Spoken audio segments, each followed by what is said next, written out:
భవన ఇతర నిర్మాణ కార్మికులకు గతంలో అందించిన సంక్షేమ పథకాలను పునరుద్ధరించాలని ముఖ్యమంత్రి చంద్రబాబు ఆదేశించారు. ప్రసూతికి 20,000, వివాహానికి 40,000, సహజ మరణానికి 60,000, అంత్యక్రియలకు 20,000 ఆర్థిక సాయం అందించేలా చర్యలు తీసుకోవాలని ఆదేశించారు. కార్మికులకు ఆరోగ్య పరీక్షలు, నైపుణ్య శిక్షణ ఇవ్వాలని స్పష్టం చేశారు. క్యాంపు కార్యాలయంలో కార్మిక శాఖపై సీఎం చంద్రబాబు సమీక్ష నిర్వహించారు.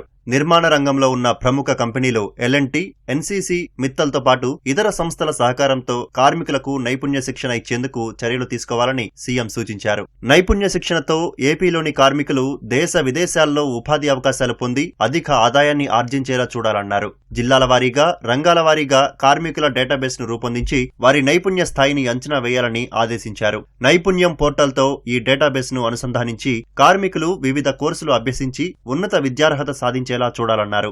గిగ్ వర్కర్లు, నిర్మాణ కార్మికుల ఆదాయాలు పెరిగేందుకు చర్యలు చేపట్టాలన్నారు. వివిధ రంగాలకు అవసరమైన ఆధునిక పరికరాలను కార్మికులకు అందించేందుకు కార్యాచరణ సిద్ధం చేయాలని అధికారులకు సూచించారు.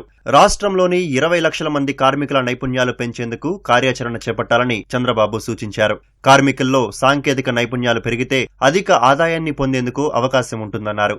రాష్ట్రంలో ఏర్పాటు కానున్న వివిధ భారీ పరిశ్రమలకు అవసరమైన నైపుణ్యాలు యువతకు అందించాలన్నారు. కార్మికులకు ఆరోగ్య పరీక్షలు నిర్వహించి తీవ్ర అనారోగ్య సమస్యలు ఉన్నవారిని గుర్తించాలని పేర్కొన్నారు. యూనివర్సల్ హెల్త్ పాలసీతో పాటు కార్మిక శాఖ ద్వారా 2.5 లక్షల వరకు ఉచిత వైద్య చికిత్సలు, ఆపై NTR వైద్య సేవ ట్రస్ట్ ద్వారా భరించేలా చూడాలన్నారు.